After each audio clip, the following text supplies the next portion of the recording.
Today we are going to be testing some of the most popular LED bulbs that we get asked about on our YouTube channel in this Dodge Ram. Now, if you've got a Ram from the years 2009 to 2018 with a reflector headlight like this one, this information is going to apply to you. I'm going to show you guys how to install them and, more importantly, how they look stacked up against one another so you can make the best decision possible.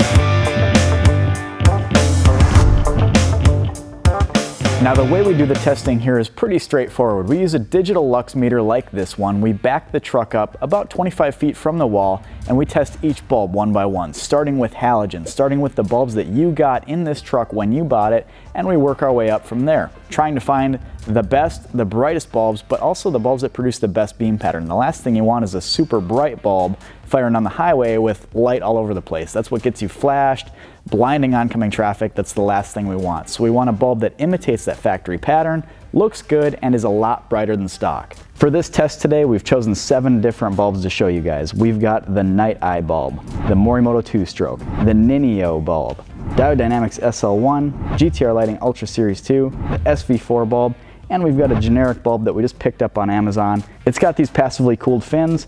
Now let's start the test. This is what your stock halogen low beam looks like on your 2009 to 2018 Ram Reflector headlight. This came in at 220 maximum lux from about 25 feet, and as you can see, the beam pattern is pretty good. While it doesn't have a distinct super sharp cutoff line, it is still pretty focused, and what we want to do today is find a bulb that imitates that closely. We don't want to pick up a ton of glare, we just want to brighten up this factory beam pattern. Now, the first bulb that we're going to test today is the Nineo 2 bulb. This one's come up in our comments a handful of times, and the reason I wanted to show you guys this one, it came in at 710 maximum lux, which is a pretty good number, especially compared to 220 from the factory. But look at what happened to the beam pattern. It's got this weird kind of diagonal shape. It's still not terrible, but we're trying to keep that factory beam pattern. We don't want any weird shapes. We don't want any distortion of the hot spot. Let's keep testing. Next up, we have the Nighteye bulb. This one came in at 550 maximum lux, and while it doesn't look terrible, we're trying to find an upgrade that's a little bit better than 550 maximum lux. Wouldn't mind finding an option that's just a little bit whiter as well, so let's keep testing. Next up, we have this passively cooled fin-based bulb. You've probably seen this one on a few different websites by now. They're very common these days, and this one came in at 750 maximum lux, which is a pretty decent number, but what we've learned dealing with bulbs like these ones that don't have the best technology in them is that as they heat up, they tend to dim down, and that's the last thing you want when it comes to a headlight bulb. You don't want to be driving for an hour at night, start off at 760 maximum lux and end up closer to 500. Let's keep testing. Next up is the Morimoto 2-stroke, and this one gets asked about all the time in the comments. It's a very well-known bulb from a very well-known brand, and this bulb has won some of our other vehicle-specific shootouts. In this particular headlight, we did pick up a little bit of a streakiness, so I can't completely recommend this bulb, but it did come in at 760 maximum lux, which is still a solid number, and these bulbs are known for lasting quite a while, so it's really not a bad option, but let's keep testing. Next up is the only made in USA option on the market today as far as I'm aware of. This is the Diode Dynamics SL1, and it performed really well in these headlights today. It came in at 850 maximum lux. The beam pattern looks factory. It looks exactly like this truck did when it pulled in. It's significantly brighter than stock, and I would say out of all the bulbs tested, this one did produce the whitest color. Not a bad option at all. Next up is the GTR Lighting Ultra Series 2 bulb. Now, the first iteration of the Ultra Series bulbs had a large heatsink that was passively cooled and didn't allow them to fit a whole lot of headlights like this one.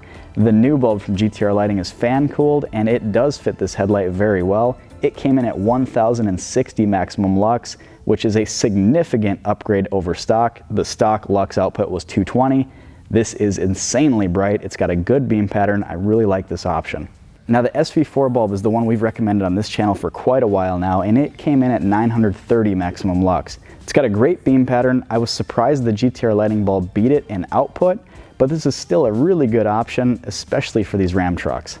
Now, out of all the bulbs I showed you guys today, most of them will not fit the high beam on this truck. It's got a very unique design. It's a very tight fit when it comes to the dust cover on the back, and you just can't reinstall that dust cover. We highly recommend installing the dust cover when you do an upgrade like this so you don't get debris, moisture, or anything else in the headlight. So if you want an option that's going to work with your factory dust cover and perform well, the GTR Lighting CSP Mini does extremely well in the high beam. This is what it looks like. In this footage, we've got the GTR Lighting Ultra Series 2 in the low beam and the GTR Lighting CSP Mini in the high beam. With the GTR Lighting Ultra Series 2 bulb in the low beam and the GTR Lighting CSP Mini bulb in the high beam, it came in at 1,250 maximum lux. As you can see, we picked up a lot of white light up above. It should be a pretty good high beam. The first step in taking this Ram truck apart is popping the hood. And today you're going to need a 10mm socket and a flat pry tool. First thing we're going to remove is this plastic trim piece here. It's held in place by several plastic fasteners. You can use a flat pry tool to get underneath them, pop them up. Just work your way across from right to left. With all the clips removed, go ahead and lift this up, set it off to the side. Now at this point there are 4 10mm bolts you need to remove. There's one here, 2 in the center, 1 over here. Now these outer ones have a more coarse thread. They thread into plastic. Make sure when you reassemble this truck, the coarse thread bolts go on the outside of the grill. The 2 bolts in the center have this finer thread. At this point we can pull the grill off the truck. Now what you want to do is grab it down low right here and you're going to pull it toward you. Some of these can put up a little bit of a fight if they haven't been taken apart before. Set the grill off to the side. Now there is one thing we need to take care of in the wheel liner on this particular truck in order to get the headlight out. Go ahead and pull this plastic clip off using that same pry tool we used in the engine bay. Set it off to the side. You can open this trap door. And inside the opening you're going to find a little lever. What you want to do is reach in there, push the lever up to remove the headlight. When you reassemble the truck, don't forget to pull that lever back down. Now there are 2 bolts to remove the headlight. There's one on top here, one down lower. Go ahead and remove the top bolt. Remove this lower silver bolt here. And you can do all of this with hand tools. I'm using power tools today just to speed things up for you guys. Now at this point we can remove the headlight from the truck. Go ahead and pull it just like this. You're going to see a few connectors on the back. Pull back on this gray tab here, press in. You can separate the 2 connectors. Then we've got our turn signal connector down here. You can just twist this counterclockwise, leaving the whole assembly behind with the truck. Let's bring this over to the bench. Now these Ram trucks are extremely complicated when it comes to the CAN bus system that they use to power the headlights. And what you want to do is no matter what LED bulb you choose to run in your truck, you want to find some system that is compatible with that CAN bus system. If you don't, you're going to get flickering, strobing, bulb out warnings. You're going to have issues with the truck. We've done a lot of testing here to provide you guys with the best solution possible. And today I'm going to show you exactly what we've discovered to work the best on these Ram trucks. The first thing you want to do is remove your low beam dust cover. Twist it just like this. Set off to the side. If you reach in here, you're going to find your low beam halogen bulb. Looks just like this. You can pop this connector off, set this bulb off to the side. Now at this point, you can install whichever LED bulb you choose to install. I'm going to show you guys the GTR Lighting Ultra Series 2 bulb just for today's example. Install your LED bulb in the same exact way the halogen bulb came out. Lock it in place. Now as you can see, there's not a whole lot of room in here between the bulb itself and the housing of the headlight. The last thing you want to do is pick a large LED bulb that doesn't fit. So make sure whatever you get is small enough to fit this, but powerful enough to light the road properly. Now at this point we need to install a PWM module. It's what allows this bulb to work properly in the Ram truck. The PWM module looks just like this, and there's a few ways we can install this. You can drill your factory dust cover and use our pass-through harness with the grommet supplied, install the grommet in the drilled hole, connect the PWM module out here, and connect this end to the factory wiring and your new GTR lighting bulb. You can do that. If you want an option that's a little bit easier to do at home that you don't have to use a drill and a drill bit for, we do have these dust covers. And these have a pre-drilled hole that's the exact size that you need so that you don't have to do any of that work yourself.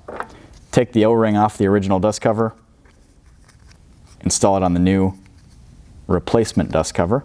We can take our pass-through harness, fit it through the opening,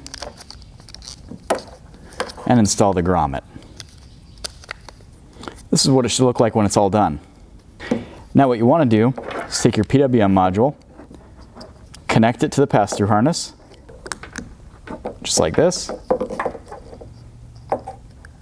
And when we bring this back to the vehicle, we're going to mount this securely with either a zip tie, you could use a screw, you could use double-sided tape. There's a lot of different ways to do it, but you don't want it dangling.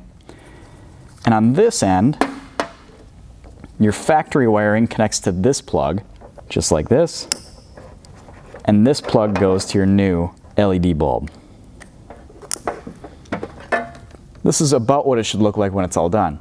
Now, as you can see, there's a few different connections here. If you get this thing all assembled, you turn your headlights on and something doesn't work, maybe your driver's side headlight doesn't come on or your passenger side, chances are one of these connectors is backwards. You want to match up the positive with the positive, negative with the negative. It's super easy to flip these things around, so if you get to that point and something doesn't power up, double check your work. Now we can tuck the LED driver in here. The GTR lighting bulb uses a pretty slim driver that fits properly in the headlight housing.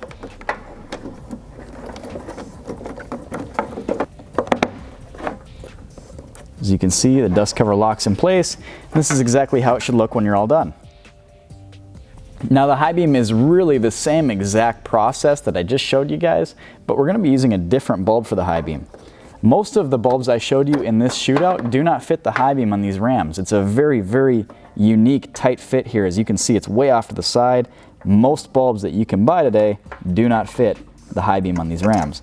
Pop the original high beam out, and we're going to be installing the GTR Lighting CSP Mini bulb in the high beam. As you can see, it looks extremely similar to the factory halogen bulb, both in size and design, and it is one of the only bulbs that fit. And we've tested a lot of them. Now, once again, at this point, it's the exact same process that we just did for the low beam, involving the dust cover and the pass-through harness. Go ahead and swap the O-ring onto that dust cover, pass the connectors through, connect the PWM module, connect this end to the bulb and the factory wiring. Now at this point, we've got the GTR Lighting CSP Mini bulb installed. We can tuck our wiring neatly into the headlight itself, connect the dust cover, lock it in place, and we should be able to reinstall this headlight. Now, as you can see, we've got all of the dust covers installed, all of the wiring is connected. We can bring this over to the truck, reinstall it. Before you guys zip tie everything up and make it perfect, I highly recommend turning the headlights on, making sure everything powers up the right way. Like I said earlier, it's very easy to get one of these connectors backwards. It's a very simple fix, but you want to find out before you fully reassemble the truck.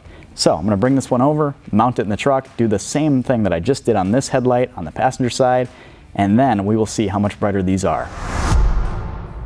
I hope this video helped you guys out. When it comes to these Ram trucks and picking lighting for them, they can be a very picky vehicle, a very challenging vehicle, and we've spent a lot of time here testing a lot of different bulbs to make sure that what we're offering is the best option for you.